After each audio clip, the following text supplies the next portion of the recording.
ಮಂಡ್ಯದಲ್ಲಿ ಕಳೆದ ಒಂದು ತಿಂಗಳಿಂದ ಸತತವಾಗಿ ರೈತ ಹೋರಾಟಗಾರರ ಹೋರಾಟಗಳು ನಡೀತಾನೆ ಇದೆ. ಕನ್ನಡ ಸೇನೆ, ಕನ್ನಡ ಪರ ಸಂಘಟನೆ ಹೋರಾಟಗಾರರು ತಮ್ಮ ಹೋರಾಟವನ್ನು ಮಾಡ್ತಾ ಇದ್ದಾರೆ. ಆದರೆ ಸರ್ಕಾರ ಯಾವುದೇ ರೀತಿ ಗಮನವನ್ನು ಈ ಕಡೆ ಕೊಡ್ತಾ ಇಲ್ಲ.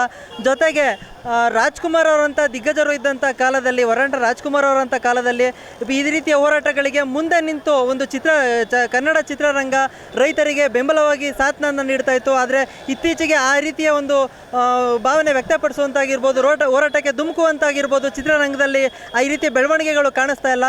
ಆದರೆ ಮಂಡ್ಯದಲ್ಲಿ ವಾರಿಯರ್ ಸಿನಿಮಾದ ಒಂದು ನಾಯಕರು ಮತ್ತು ನಿರ್ಮಾಪಕರಾಗಿರುವಂತಹ ಉಮೇಶ್ ಅವರು ನಮ್ಮ ಜೊತೆ ಇದ್ದಾರೆ.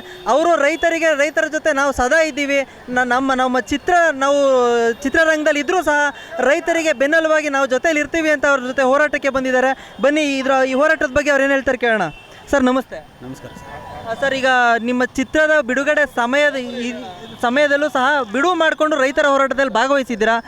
ಏನು ಸರ್ ಈ ಹೋರಾಟದ ಬಗ್ಗೆ ಏನು ಹೇಳ್ತೀರಾ ಸರ್? ಮೊದಲು ಹೋರಾಟದ ಬಗ್ಗೆ, ನಮ್ಮ ರೈತರ ಹೋರಾಟಕ್ಕೆ ಜಯವಾಗಬೇಕು. ಮೊದಲದಾಗಿ ನಾವು ಮಂಡ್ಯಕ್ಕೆ ಬಂದಿದ್ದು ನಮ್ಮ ಚಿತ್ರ ವಾರಿಯರ್ ಅನ್ನೋ ಸಿನಿಮಾದ ಪ್ರಚಾರಕ್ಕಾಗಿ. ಇಲ್ಲಿ ನಡೀತಿರೋ ಹೋರಾಟಕ್ಕೆ ಧುಮುಕಬೇಕು. ಯಾಕೆಂದರೆ ನಾನೊಬ್ಬ ಮೊದಲು ರೈತ, ನಂತರ ಒಬ್ಬ ನಾಯಕ, ನಟ, ನಿರ್ದೇಶಕ, ಒಬ್ಬ ರೈತನ ಮಗನಾಗಿ ರೈತರ ಪರವಾಗಿ ನಿಲ್ಲಬೇಕಾಗಿರೋದು ನನ್ನ ಧರ್ಮ.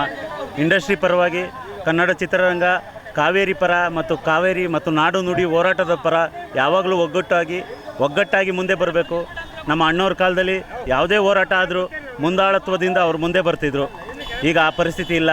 ನಮ್ಮ ಚಿತ್ರರಂಗದ ಒಂದು ಆಧಾರ ಸ್ತಂಭ ಅಂದರೆ ಶಿವಣ್ಣವರು ನಮ್ಮ ಕನ್ನಡ ನಾಡಿನ ರೈತರ ಪರ, ನಮ್ಮ ನಾಡು ನುಡಿ ಪರ, ಕನ್ನಡ ಶಾಲೆಗಳ ಪರ, ರೈತರಿಗಾಗೋ ಮೋಸಗಳ ಪರ, ಎಲ್ಲ ಅವರಿಗಾಗೋ ಅನ್ಯಾಯದ ಪರ ನಿಲ್ಲಬೇಕು. ಚಿತ್ರರಂಗದ ಪರವಾಗಿ ನಮ್ಮ ರೈತರಿಗೆ ಸಪೋರ್ಟ್ ಕೊಡಬೇಕು. ನಮ್ಮ ವಾರಿಯರ್ ಸಿನಿಮಾ ತಂಡ ಈ ರೀತಿ ಹೋರಾಟಗಳ ಪರವಾಗಿ ಮಾಡಿರೋ ಸಿನಿಮಾ ನಾನು. ಯಾಕೆಂದರೆ ಈ ಹೋರಾಟದ ಮನೋಭಾವ ನಮ್ಮ ಚಿಕ್ಕಂದಿಂದಲೂ ಬೆಳ್ಕೊಂಬಂದಿದೆ.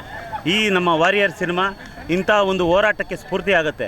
ಆ ಹಲವು ರೈತರ ಸಮಸ್ಯೆಗಳನ್ನು ತಗೊಂಡಿದ್ದೀನಿ ಮತ್ತು ರೈತರಿಗಾಗೋ ಅನ್ಯಾಯಗಳ ಬಗ್ಗೆ ಮಾತಾಡಿದ್ದೀವಿ, ಕನ್ನಡ ಶಾಲೆಗಳ ಬಗ್ಗೆ ಮಾತಾಡಿದ್ದೀವಿ.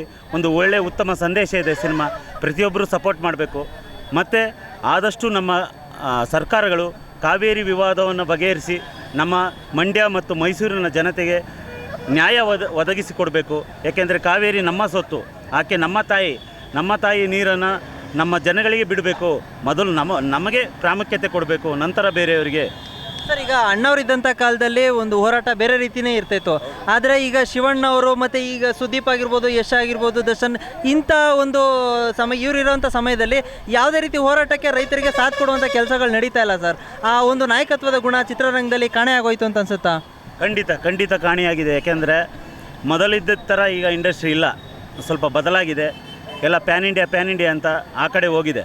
ಮೊದಲು ನಮ್ಮ ಮಣ್ಣು, ನಮ್ಮ ನಾಡು ನುಡಿ, ನಮ್ಮ ನಾಡು ಉಳಿದ್ರೆ ತಾನೇ ನಮ್ಮ ಇಂಡಸ್ಟ್ರಿ ಉಳಿಯೋದು. ನಮ್ಮ ಕನ್ನಡ ಇಂಡಸ್ಟ್ರಿ ನಮ್ಮ ಕರ್ನಾಟಕದಲ್ವಾ.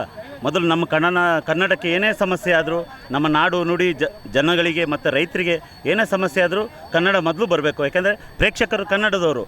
ಇಲ್ಲಿ ಬೆಳೆದ್ರೇ ತಾನೇ ಎಲ್ಲ ಪ್ಯಾನ್ ಇಂಡಿಯಾ ಹೋಗೋದು. ಸರ್, ಈಗ ಶಿವಣ್ಣವರು ಈಗ ಪರಭಾಷೆ ಚಿತ್ರಗಳಲ್ಲಿ ಸ್ವಲ್ಪ ಬ್ಯುಸಿ ಆಗಿದ್ದಾರೆ ಅಂತ ಕೆಲವರು ಮಾತಾಡ್ತಿದ್ದಾರೆ.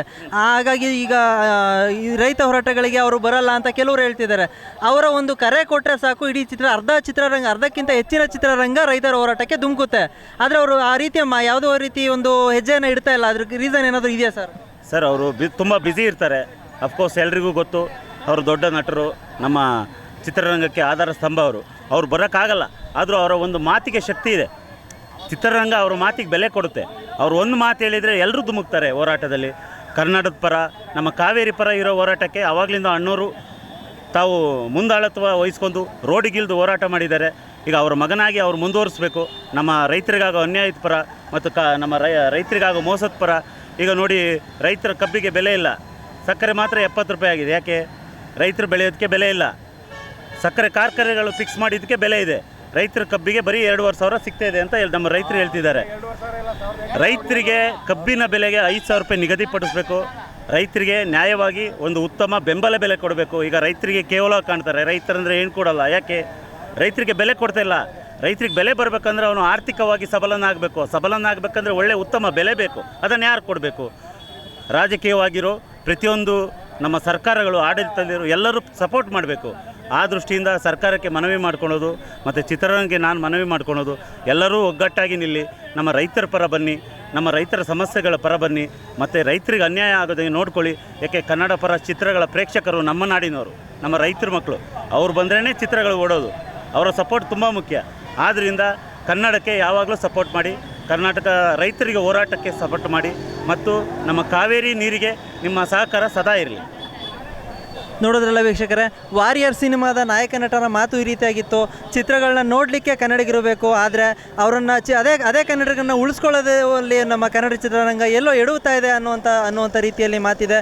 ಕನ್ನಡ ಚಿತ್ರರಂಗದ ದಿಗ್ಗಜರು, ಕೆಲವು ನಾಯಕ ನಟರುಗಳು ಮತ್ತು ಕನ್ನಡ ಚಿತ್ರರಂಗದ ವಾಣಿಜ್ಯ ಮಂಡಳಿ ಇವರು ರೈತರ ಪರವಾಗಿ ಒಂದು ಧ್ವನಿಯನ್ನು ಎತ್ತಬೇಕಾಗಿದೆ. ಸರ್ಕಾರಕ್ಕೆ ಇದರ ಬಗ್ಗೆ ಒಂದು ಬಿಸಿಯನ್ನು ಮುಟ್ಟಿಸುವಂಥ ಕೆಲಸ ಮಾಡಬೇಕಾಗಿದೆ. ನೋಡೋಣ ಈ ಹೋರಾಟ ಎಲ್ಲಿವರೆಗೆ ಮುಟ್ಟುತ್ತೆ. ಕನ್ನಡ ಚಿತ್ರರಂಗ ಈ ಹೋರಾಟಕ್ಕೆ ಧುಮುಕುತ್ತಾ ಮುಂದಿನ ದಿನಗಳಲ್ಲಿ ಕಾದು ನೋಡಬೇಕಾಗಿದೆ. ಇದೇ ರೀತಿಯ ಹೆಚ್ಚಿನ ಸುದ್ದಿಗಾಗಿ ನೋಡ್ತಾ ಇರಿ Karnataka news digital Mandya. Camera person Nagaraj ಜೊತೆ Yatish Gowda. Karnataka news digital channel ಅನ್ನು ಈಗಲೇ ಸಬ್ಸ್ಕ್ರೈಬ್ ಮಾಡಿ. ಧನ್ಯವಾದಗಳು.